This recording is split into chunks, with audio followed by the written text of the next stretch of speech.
बिस्मिल्लाहिर्रहमानिर्रहीम अस्सलामुअलैकुम वरहमतुल्लाहि वबरकातुहू। उम्मीद है दोस्तों सब खैर व आफियत से होंगे। आज के अपने इस वीडियो के अंदर हम कोर्स सिलेक्शन फॉल 2024 के बारे में कंप्लीट जो है वो बात करेंगे। दोस्तों फॉल 2024 की जो कोर्स सिलेक्शन है वो आज 25 सितंबर 2024 को जो है वो ओपन कर दी गई है। तमाम के तमाम स्टूडेंट्स जो हैं ओल्ड स्टूडेंट्स, जिन स्टूडेंट्स ने अभी इस दफ़ा फॉल 2024 के अंदर एडमिशन लिया है, उनके अलावा जो ओल्ड स्टूडेंट्स हैं जिनका सेकंड सेमेस्टर है या सेकंड सेमेस्टर के आफ्टर थर्ड फोर्थ कोई भी सेमेस्टर है, तो दोस्तों आप अपने LMS पर जाएं, लॉगिन करें और आफ्टर लॉगिन आप क्या करेंगे, आप सिंपली यहाँ पे जो आपको लेफ्ट साइड में मेन्यू मिलता है, इसके अंदर आपको कोर्स सिलेक्शन का एक ऑप्शन मिलेगा, वहाँ पे आप क्लिक करें तो आप यहाँ पर आगे अपनी कोर्स सिलेक्शन फॉल 2024 की कर सकते हैं। अब दोस्तों कुछ स्टूडेंट्स का यहाँ पे लिखा आ रहा है you are not eligible for online course selection. इसका क्या मतलब है दोस्तों? इसका मतलब बेसिकली ये है कि वो स्टूडेंट्स जिन्होंने समर 2024 के अंदर एनरोल्ड किया हुआ है, मान लो अगर आपने समर 2024 के अंदर एडमिशन लिया हुआ है या एनरोल्ड किया हुआ है, तो दोस्तों आप कोर्स सिलेक्शन जो है वो कब करेंगे? 12 अक्टूबर 2024 को। लेकिन जिन स्टूडेंट्स ने समर 2024 के सेशन के अंदर एनरोल नहीं किया हुआ, वो आज ही जाएं और कोर्स सिलेक्शन पर जाकर अपनी कोर्स सिलेक्शन कर सकते हैं। इसके अलावा दोस्तों कोर्स सिलेक्शन के अंदर जब भी आप कोर्स सिलेक्शन करें तो एक चीज़ का ख्याल रखा करें कि जिन सब्जेक्ट्स में आपका F ग्रेड है उन सब्जेक्ट्स को पहले चूज़ करें, ताकि वो सब्जेक्ट्स जिनमें आपका F ग्रेड है जब वो क्लियर हो जाएंगे तो आपके लिए न्यू सब्जेक्ट्स जो है वो क्लियर करना ईजी हो जाएगा। क्योंकि दोस्तों आपको जैसे कि पता होगा कि कुछ एडवांस सब्जेक्ट्स या नेक्स्ट आने वाले सब्जेक्ट ऐसे होते हैं जिनके लिए पहले से कुछ सब्जेक्ट्स का क्लियर होना लाजमी होता है। अब अगर आप वो जो प्री रिक्वायर्ड सब्जेक्ट्स होते हैं अगर उनको क्लियर नहीं करेंगे, उनके अंदर आपका अगर F ग्रेड है, तो आप नेक्स्ट जो एडवांस सब्जेक्ट्स हैं उनके अंदर एनरोल नहीं हो सकते या उनको सिलेक्ट नहीं कर सकते। तो इसलिए मेरी आपके लिए सुजेशन है कि आप जब भी कोर्स सिलेक्शन करें तो सबसे पहले F ग्रेड वाले जो सब्जेक्ट्स होते हैं उनको चूज़ किया करें। अब मैंने यहाँ पे आपको ये भी क्लियर कर दिया कि अगर आप समर सेमेस्टर के अंदर एनरोल्ड हैं और आपके 7 अक्टूबर 2024 को, जैसा कि आपको पता है कि समर सेमेस्टर के अंदर जिन जिन स्टूडेंट्स ने एनरोल किया हुआ है उनके 7 अक्टूबर 2024 को फाइनल टर्म एग्जाम होने जा रहे हैं। सो दोस्तों आप इस वजह से परेशान ना हो कि आपकी कोर्स सिलेक्शन यहाँ पे ओपन क्यों नहीं हो रही, क्योंकि आप अभी अपने 7 अक्टूबर को फाइनल टर्म एग्जाम देंगे समर 2024 के। उसके बाद 11 अक्टूबर 2024 को आपका रिजल्ट आएगा, ठीक है, और उसके बाद 12 अक्टूबर को आपकी जो फॉल 2024 की कोर्स सिलेक्शन है वो ओपन की जाएगी, ठीक है। और ये जो फॉल 2024 की दोस्तों कोर्स सिलेक्शन है ये कब तक ओपन रहेगी, ये भी वर्चुअल यूनिवर्सिटी ने अपनी ऑफिशियल जो वेबसाइट है उसके ऊपर बताया हुआ है कि ये देखें यहाँ पे वो उन्होंने बताया हुआ है कि आप 23 अक्टूबर 2024 तक जो है वो अपनी कोर्स सिलेक्शन कंप्लीट कर सकते हैं।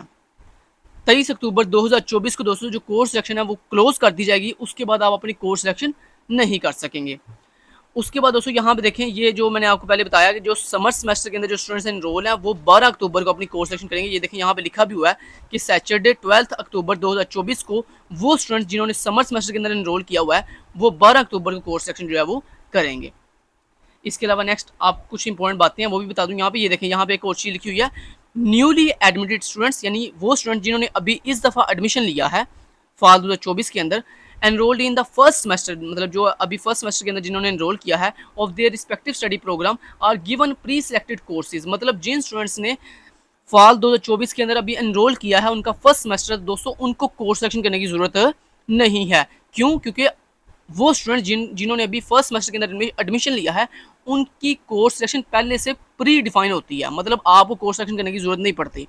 फर्स्ट सेमेस्टर के स्टूडेंट्स की जो कोर्स सिलेक्शन होती है वो बाय डिफ़ॉल्ट पहले से वर्चुअल यूनिवर्सिटी की टीम जो है वो करके भेजती है, आपको कोर्स सिलेक्शन करनी नहीं पड़ती। लेकिन हाँ दोस्तों, वो स्टूडेंट्स जिन्होंने BS एंट्री रूट के थ्रू जो है एडमिशन लिया है वो अपनी कोर्स सिलेक्शन जो है वो करेंगे, ठीक हो गया। उसके बाद नेक्स्ट दोस्तों कुछ इंपॉर्टेंट और गाइडलाइंस हैं आपके लिए।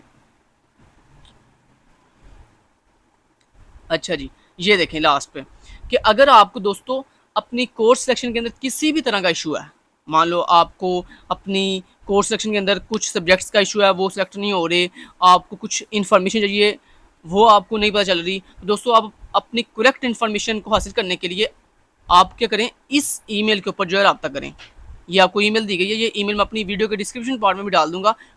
ये ईमेल है course_selection@edu.pk। लेकिन दोस्तों इस ईमेल के ऊपर आप रब्ता तब करेंगे अगर आप MCS के अलावा किसी और स्टडी प्रोग्राम के अंदर शामिल है। मतलब MCS मीन मतलब मास्टर इन कंप्यूटर साइंस, ठीक है। यानी MCS कहते हैं MPhil को। तो मतलब वो स्टूडेंट्स जो कि कंप्यूटर साइंस के अंदर MPhil कर रहे हैं, वो उनके अलावा बाकी जितने भी स्टडी प्रोग्राम है, तमाम के तमाम स्टडी प्रोग्राम जो हैं वो अपने कोर्स सेक्शन से रिलेटेड इशू को सॉल्व करवाने के लिए या अपनी गाइडलाइन के लिए इस ईमेल के ऊपर रब्ता करेंगे। लेकिन अगर दोस्तों आपने MS इन कंप्यूटर साइंस यानी MPhil इन कंप्यूटर साइंस के अंदर एडमिशन लिया है, तो फिर दोस्तों आप अपनी कोर्स सेक्शन के लिए ये ईमेल आपको दी गई है, इस ईमेल के ऊपर आप जो है वो रब्ता करेंगे और अपनी कोर्स सेक्शन से रिलेटेड जो भी आपको इशू है वो आप रिजॉल्व करवाएंगे। इसके अलावा दोस्तों एक और चीज़ क्लियर कर दूं यहाँ पे जो बहुत इंपॉर्टेंट है वो ये है कि कुछ स्टूडेंट्स को कोर्स सिलेक्शन के अंदर जैसे कि मान लो अगर आपका ADP प्रोग्राम है, तो आपको पता है कि आपका एक प्रोजेक्ट होता है जिसको हम CS 519 के नाम से जानते हैं। मतलब आपके ADP के यानी 2 ईयर डिग्री प्रोग्राम के अंदर एक सब्जेक्ट होता है CS 519, यानी जो आपके 4th सेमेस्टर के अंदर आपको इशू किया जाता है। वो बेसिकली आपका फाइनल ईयर प्रोजेक्ट होता है या आपका सेमेस्टर प्रोजेक्ट होता है, जिसके बाद आपको आपकी डिग्री इशू की जाती है।